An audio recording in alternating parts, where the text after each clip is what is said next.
je ne vais pas rentrer dans les grands détails de chaque chose. Hein. L'idée, c'est de l'intégrer. Et on a vu qu'on va l'intégrer de plusieurs façons. On va l'intégrer au niveau corporel, bien vivre la séphira au niveau du corps, puisqu'on a travaillé en sophrodynamique sur la structure de notre propre corps. Et donc on est sur la droite et on est du côté de l'épaule par rapport à Adam Kadmon, par rapport à ce qu'on appelle l'homme principiel. Donc on intègre au niveau corporel et on va l'intégrer au niveau de ce qu'on appelle les midot, les comportements, les attitudes. Et on va voir après plus tard au niveau métaphysique. Donc on va dire qu'il y aurait 3 niveaux de discours sur Chesed. Ce matin, on a travaillé au niveau corporel. Là, on va retravailler un petit peu au niveau spirituel et des midot. D'accord ? Alors, Chesed, on a dit, c'est la bonté. Alors, ça commence par la bonté. On commence par la bonté. Je n'ai pas parlé des 3 séphirotes supérieures. Hein. J'ai parlé directement ce qui est directement accessible à notre niveau. Le monde est créé par la bonté. Donc, la première chose à intégrer, c'est la notion de bonté, de générosité. On appelle ça aussi Gimlut Rasadim. D'accord ? C'est aussi en rapport avec le Gimel. D'ailleurs, Gimlut Rasadim, on a la notion pour les gens qui ont travaillé avec moi sur les lettres, c'est une notion avec la notion du Gimel. Pourquoi le Gimel est en rapport avec Chesed ? Parce que le Gimel, il se penche légèrement vers le Dalet, et le Dalet est considéré comme le pauvre. Donc, il est lié au Dalet, c'est-à-dire qu'il se penche vers l'autre. C'est ça la bonté. La bonté, c'est s'oublier un peu soi-même et se pencher vers l'autre. Alors, comment je fais, je peux participer, comment je peux vivre mon Chesed, c'est une attitude de don de soi. Et le don de soi, c'est pas simplement avec l'argent. La tzedaka, par exemple, les gens qui donnent de l'argent, on appelle ça la tzedaka, c'est pas du Chesed. La tzedaka, ça vient du terme tzedek, justice. Le Chesed, ça dépasse un petit peu la notion de justice. Ça va plus loin que... Je vais presque exagérer dans le don de moi-même, puisque je vais m'effacer quelque part complètement. Un sacrifice ? C'est pas un sacrifice du tout. C'est loin d'être un sacrifice, justement, c'est parce qu'on va voir qu'on va découvrir en soi notre véritable moi. C'est pas... il y a ce qu'on appelle un bitul hayesh, une forme de réduction de notre propre ego, mais quand j'enlève mon ego, je ne fais pas un sacrifice. Bien au contraire. J'enlève un vêtement extérieur à moi pour retrouver mon essence. On va en parler de ça, justement. Et c'est parce que je retrouve mon essence, et mon essence, elle est de fait Chesed. Elle est de fait organisée selon la générosité. On a l'impression que l'homme est d'abord égoïste et après il va travailler sur lui-même pour pouvoir retrouver cette énergie de générosité. C'est le contraire. L'homme est naturellement bon et la contingente va venir mettre des couches sur lui-même qui fait que cette nature de Chesed, il va la perdre parce qu'il va être pris par ses propres besoins. Alors, dans le Chesed, comme on dit que le monde a été créé par la bonté, le monde aussi a été créé par la notion de réparation, parce que le divin, lorsqu'il crée le monde, il sait qu'on va fauter. La nature humaine, c'est aussi de tomber sur un égocentrisme, etc. Donc, naturellement, on va aller vers autre chose que notre réalité. Alors, dans la création, il y a la création de tchouva, de réparation naturelle.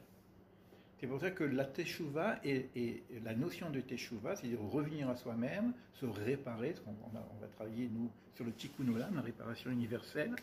Donc cette notion de réparation est le principe d'avant la création, parce que si on n'avait pas ça, on serait déjà condamné. Donc chaque fois qu'on tombe, on a cette possibilité de se relever. Le sage, c'est pas quelqu'un qui tombe pas, 7 fois il tombe, 7 fois il se relève. Donc c'est pas le problème de tomber. C'est le problème d'être capable. Mais on ne peut pas se relever seul, donc il faut qu'on ait une énergie qui soit presque une énergie de bonté qui nous permet de nous redresser. Et ça, c'est encore le Chesed du côté du Créateur, qui a prévu déjà ça. La notion du pardon, c'est pareil, c'est dans le Chesed. Le Chesed, on l'appelle également Gedula, grandeur. Alors, il faut savoir qu'il y a 2 niveaux de Il y a celui qui est Chesed dans la partie inférieure des 7 séphirotes inférieures, qui sont dans la partie qu'on appelle le mishpat, c'est-à-dire de la justice. Donc ça reste quand même une question de justice aussi. Et il y a un chesed beaucoup plus important, ce qu'on appelle la grande bonté, le grand visage, qui est organisé autour des 3 séphirotes supérieures. Donc là, pour l'instant, on travaille sur la séphira inférieure d'Abraham. Donc, alors cette idée de bonté, c'est d'arriver à voir, c'est-à-dire quoi, voir que le monde est créé par la bonté. Alors que des fois, on vit des choses extrêmement difficiles. En quoi c'est bon?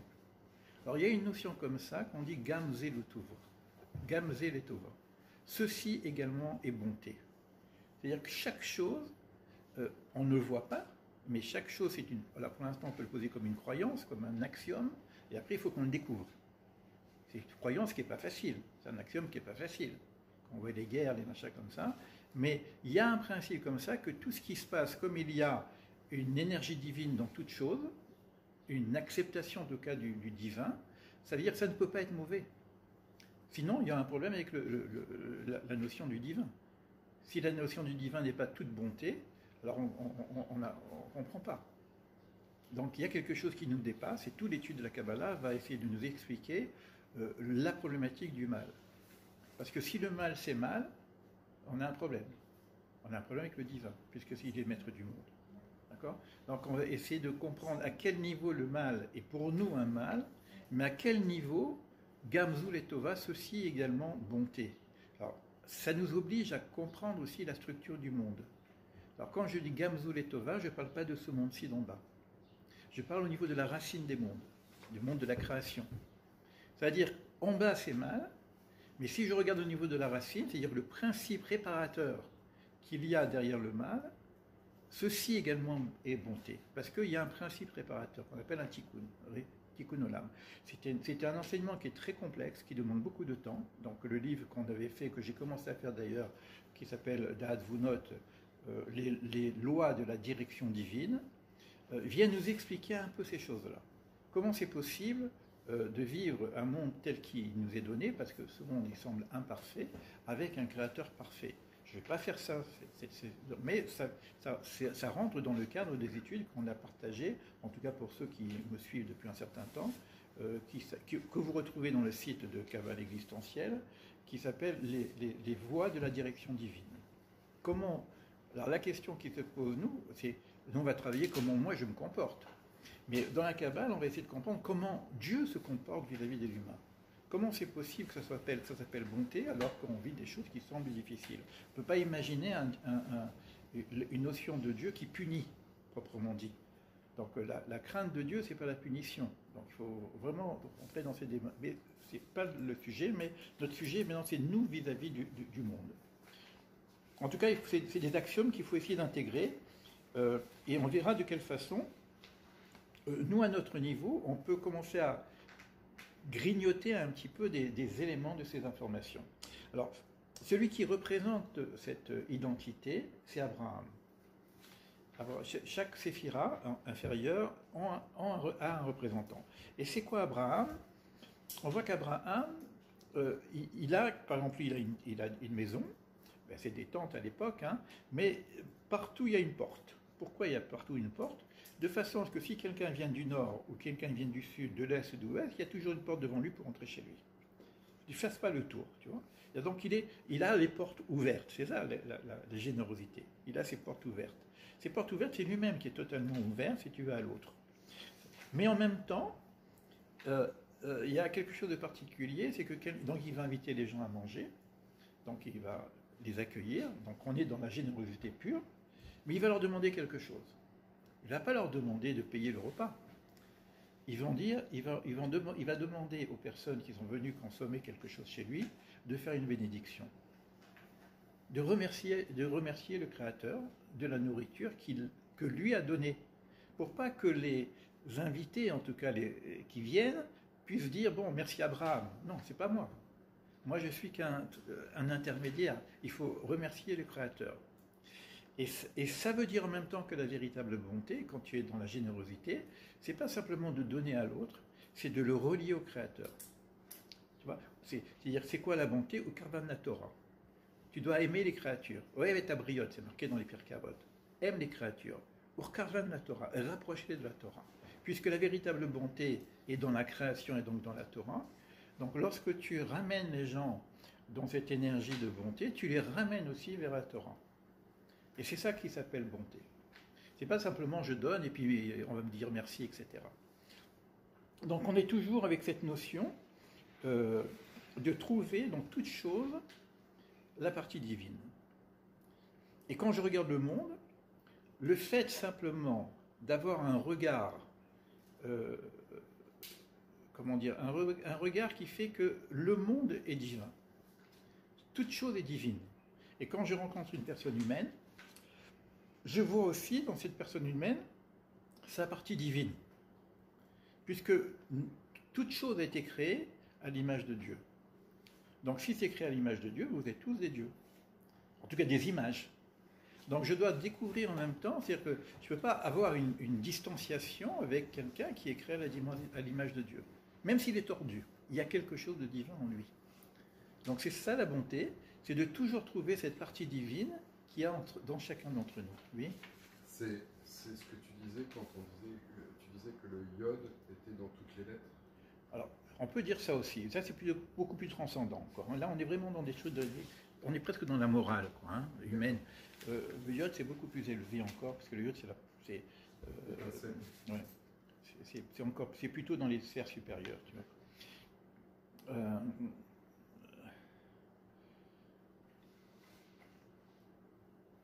Chaque chose, on en a parlé même sur les fruits, lorsque j'ai fait une bénédiction sur un fruit, je reconnais que dans ce fruit, ou dans cet aliment, quel qu'il soit, il est aussi divin, puisque je vais lui mettre un élément de bénédiction dans cette chose-là. Alors, dans cette chose, dans cette notion-là, ça veut dire qu'il y a une notion de parenté. On aime naturellement nos parents. On aime naturellement nos enfants.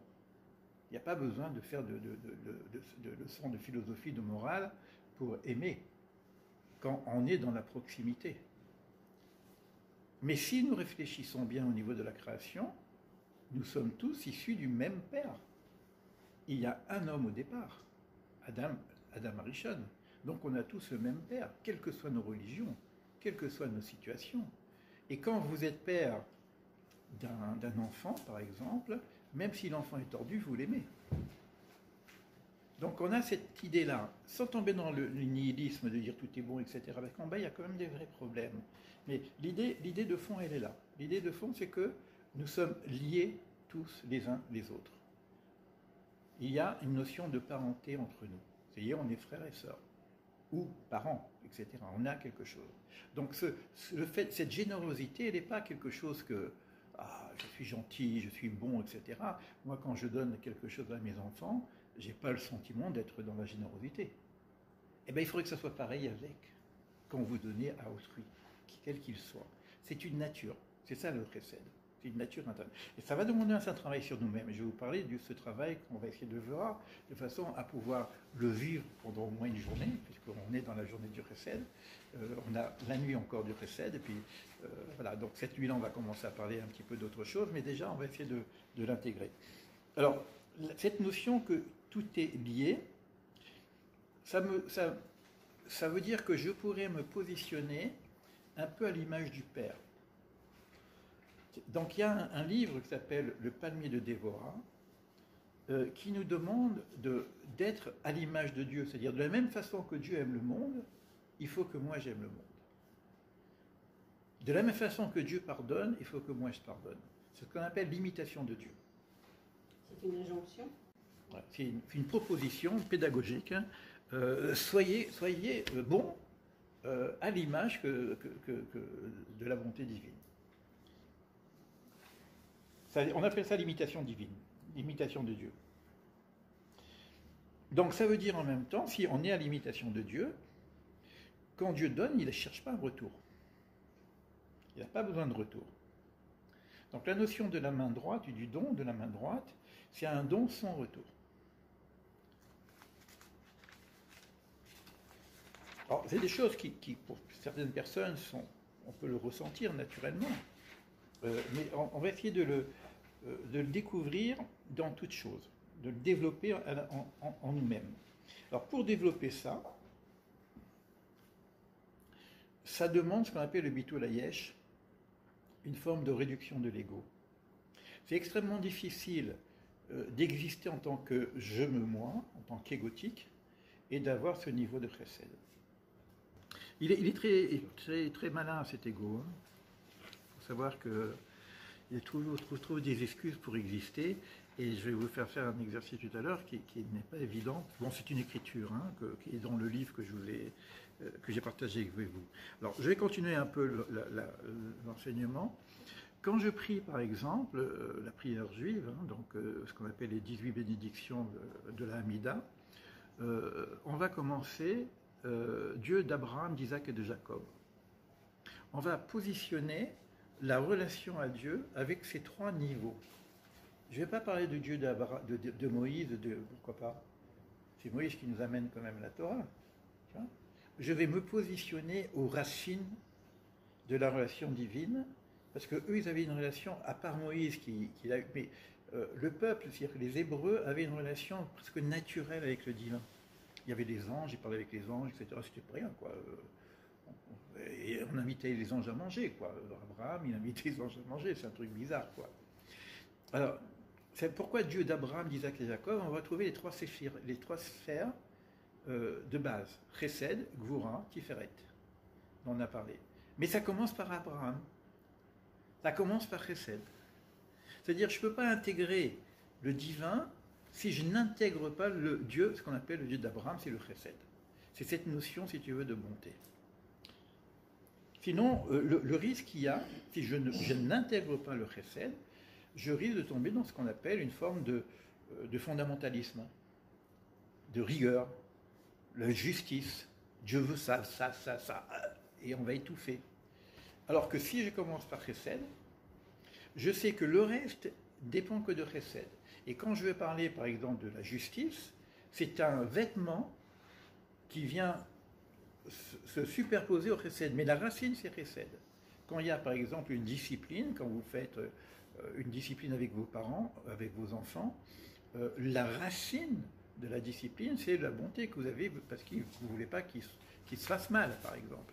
D'accord ? Donc, on n'est pas dans la punition proprement dire, on est dans la discipline pour que l'enfant puisse se comporter le plus possible. Donc, la notion de rigueur, de discipline, qui va venir après Chesed, elle est nécessaire, mais c'est comme un gant, mais l'intérieur, c'est quand même un acte d'amour. Ce n'est pas simplement un acte de justice pour la justice. Donc, c'est pareil au niveau du divin, si on pense que Dieu punit, on ne sait pas ce que ça veut dire. Un Dieu qui punit parce que j'ai fait du mal, je suis puni. Non. Je vais avoir une réactivité par rapport à mes erreurs qui va me permettre de me réparer, mais ce n'est pas une sorte de punition, c'est une façon, c'est aussi une bonté pour me redresser, pour me rétablir. C'est ce qu'on appelle un tikkun. Alors, ça veut dire que maintenant, dans la notion de chesed, je vais essayer d'établir des communications à trois niveaux. On a parlé de la communication avec le divin, d'accord ? Donc, de voir toutes choses en bonté, etc. Donc, ça, c'est la relation de l'homme vis-à-vis de Dieu. On a parlé de la relation de l'homme vis-à-vis de l'autre. Ben Adam, la makom pour l'homme vis-à-vis de Dieu, c'est comme ça que ça s'écrit dans la Torah. Ben Adam, la chavero, l'homme vis-à-vis de son ami, la notion d'ami, tu vois, au niveau de la relation à l'autre. Ça, apparemment, ce serait le plus facile. Ce qui serait encore plus difficile, c'est la relation avec nous-mêmes. Parce qu'on a l'impression d'exister. Quel rapport avec le chesed ? C'est en arrivant à découvrir cette véritable nature intérieure que nous sommes, cette véritable conscience, que vous ne pouvez pas être autrement que chesed. Parce que la nature profonde, elle est chesed. Voilà le travail qu'on se propose de faire dans cette première journée. Après, bon, demain, ça va être un peu plus dur. Au niveau du chesed. Donc, c'est un peu différent de ce que vous pouvez lire dans les livres. De la même façon, ce matin, on a travaillé sur le corps pour montrer qu'on peut l'intégrer au niveau du corps. Et là, on va essayer de désintégrer quelque chose qui est une forme de vêtement, on va dire ça comme ça, et le vivre autrement que ce qu'on peut lire dans les livres. Donc, parce que des livres, il y en a plein. Et le véritable livre, c'est nous-mêmes. Alors, ce que je vous propose, c'est dérouler votre livre.